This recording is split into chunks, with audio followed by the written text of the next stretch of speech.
Nana's chicken and veg curry. Recipe ingredients: 1. Cauliflower 2. 3.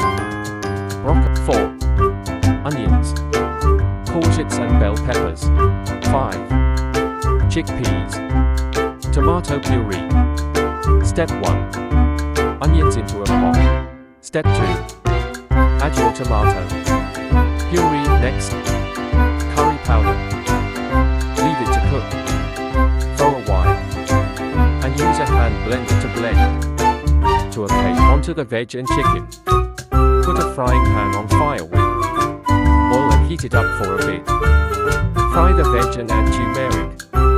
Just follow the video.